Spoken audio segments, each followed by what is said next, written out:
We have a family of 6. Can we be seated? I think you know this, but you're not family. Could you leave now? The number of people the daughter-in-law mentioned didn't match the number of people actually present. We were supposed to be a party of 7. She deliberately left me out when speaking to the waitstaff.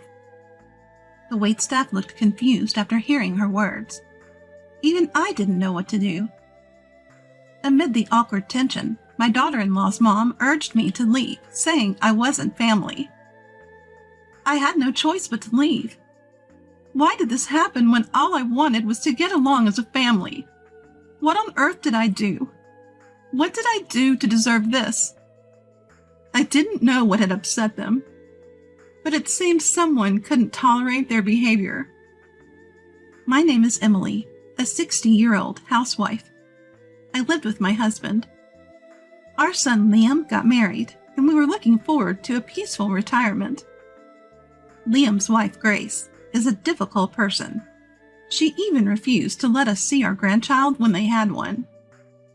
Liam managed to persuade her, and I saw my grandchild, who looked just like Liam, just once. I was smitten at first sight. When I reached out to hold my newborn grandchild, Grace shouted, "Stop! Don't touch the baby!"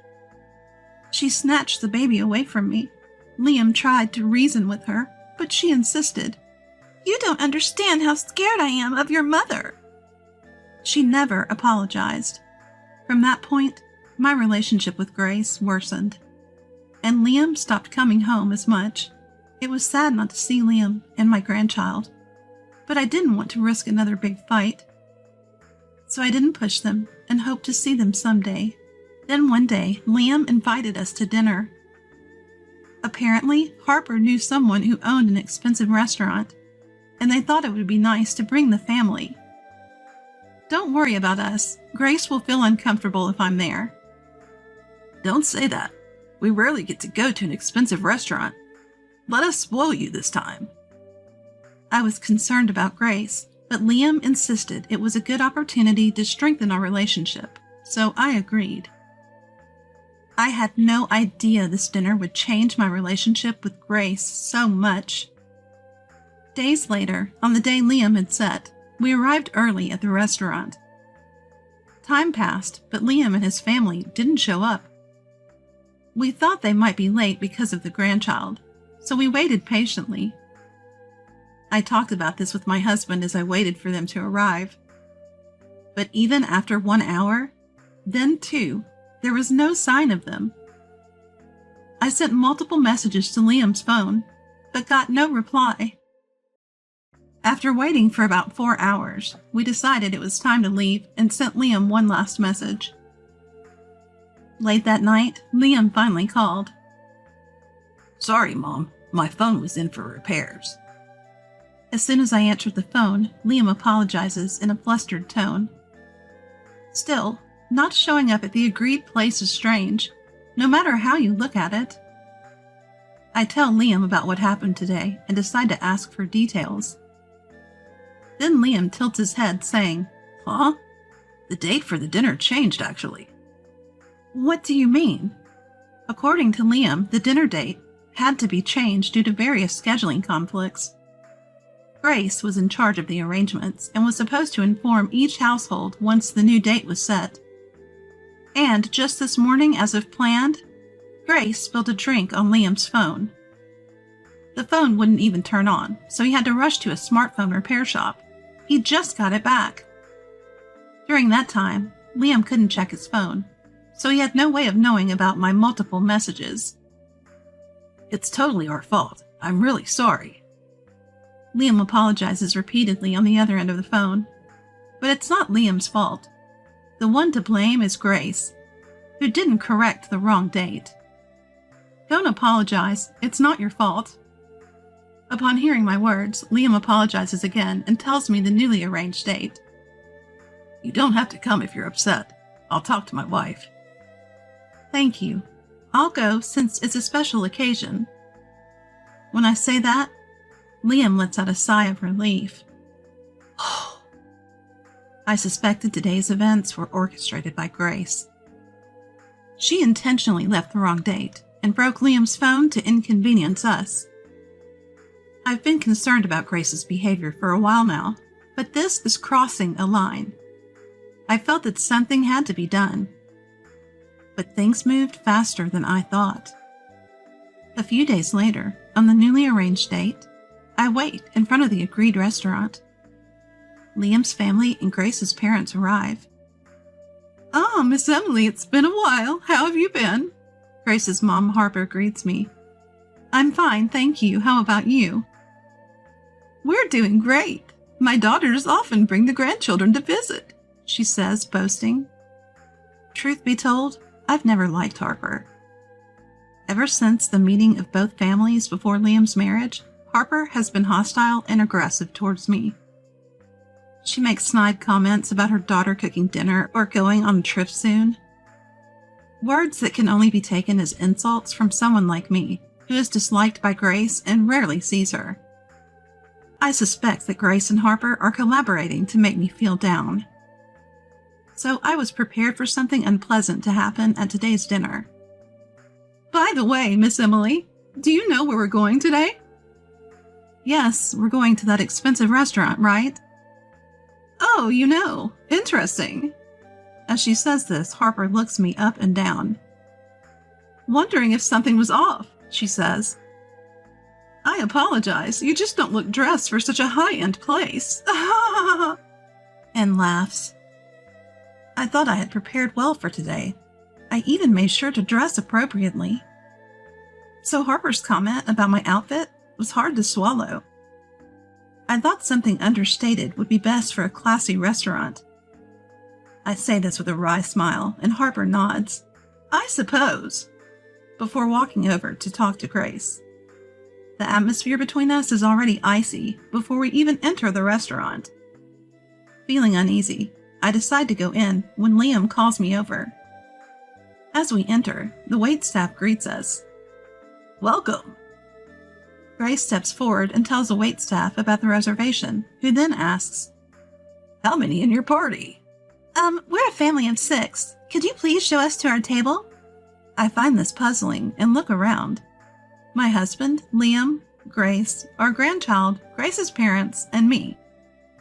That's 7 people, not 6. It's not 6, it's 7. I try to correct Grace, but Harper interjects. "You know you're not family. Could you please leave?" "What?" I'm stunned by Harper's words. Why am I the only one not considered family? What have I done? Why would you say something so cruel? I'm family too, aren't I?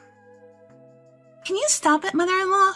We're tired of pretending you're family when you don't even consider us. My daughter is hurt because of you, and you want to hurt her more? You really can't think of others, can you? I'm left speechless by the harsh words from Grace and Harper. Liam tries to intervene, but Grace shouts, "You stay out of this," and he falls silent. Fine, I'll leave. I say this and exit the restaurant, as if fleeing. The waitstaff tries to stop me, but I'm beyond caring.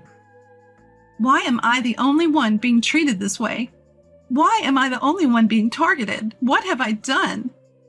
I couldn't agree with Grace and Harper's attitude, but I didn't want to cause a scene, so I left. I hope they regret treating me this way. If they ever need help, I won't be there for them. With that resolve, I head home. I had no idea that the day would turn out like this. As I walk home, my phone rings. It's Grace. I'm not in the mood to talk to her, so I ignore it.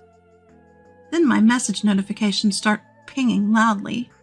"Mother-in-law, where are you? Please come back. Answer the phone. Hurry." The urgency is palpable in each message. Curious, I decide to answer Grace's call. "Mother-in-law, thank God you answered. Where are you? Please come back to the restaurant right away." I'm on my way home. Why should I come back? You're the ones who kicked me out. Actually, Grace hesitates before explaining. To summarize, it turns out someone I know was at the restaurant. They saw me and wanted to say hello, but witnessed the harassment from Grace and Harper at the entrance. After I left, they confronted the two of them. "Please go back and explain to him that it wasn't harassment. Grace pleads. The man I know is still at the restaurant's entrance, apparently very angry and scolding both of them. I can hear his angry voice over the phone. All right, I'll come back, I say, and Grace lets out a sigh of relief. But I'm not going back for her or Harper. I can't let my acquaintance continue to make a scene. I retrace my steps and hurry back to the restaurant. As I arrive, I hear the man's raised voice. His anger hasn't subsided. When he sees me, he quickly shouts, "Miss Emily, I'm sorry for causing a scene, but I couldn't stand their attitude towards you. There's no one as respectable as you, Miss Emily." Mr. Daniel, you're exaggerating. I'm not that special. What are you talking about? My company owes its success to you. He calms down and talks to me like he always does. Just as we're getting into our usual conversation, Grace interrupts. Mother-in-law, how do you know this man? You seem very close, even though my father is here. Are you having an affair or something? Harper joins in, laughing mockingly. My acquaintance's face tightens with anger again. Miss Emily is my benefactor, he says and starts to explain. He's actually the CEO of a well-known corporation. We were friends in college. He was a shy, introverted person back then. I couldn't stand to see him so uncomfortable, so I reached out. We became close friends. He had a dream of starting a company. However, the reality is that once you start a business, things don't go well. But when he tried, he faced financial difficulties. I lent him a small amount of money, something a housewife could afford. Even though it was just that, he cried and thanked me, saying, "I'll definitely repay you someday." He thanked me tearfully and promised to repay the favor. And he did, turning his company into a major success. "I'm eternally grateful to Miss Emily," he says, making me a bit embarrassed. But Grace and Harper turn red with anger. "That's so unfair. Why does mother-in-law get all the good things? I've worked much harder." "Yeah, it's not fair. If we knew you were like this, we wouldn't have treated you this way." Grace and Harper start making a scene, shouting loudly. Seeing this, Grace's dad, my husband, and Liam are taken aback. This is all on them. If they had behaved better, none of this would have happened. "Your hearts aren't as pure as Miss Emily's. If you're jealous, reflect on your own actions first," Mr. Daniel says. Even then, Grace and Harper start causing a ruckus right at the restaurant entrance. "Enough is enough." The one who shouts at them is Liam. "How dare you treat someone's mother like this? I never thought you two could be so awful. I'm disappointed. Please just go home." At Liam's words, Grace and Harper turned pale. "Liam, calm down. Why are you saying such terrible things?" Grace tries to cozy up to Liam, but he shakes her off. He turns to my husband and me and says, "Let's go." We leave the restaurant, ignoring Grace's shouts of, "Wait!" Later, we enjoy a peaceful family dinner at a familiar restaurant we've always loved. After that, Liam and Grace end up getting divorced.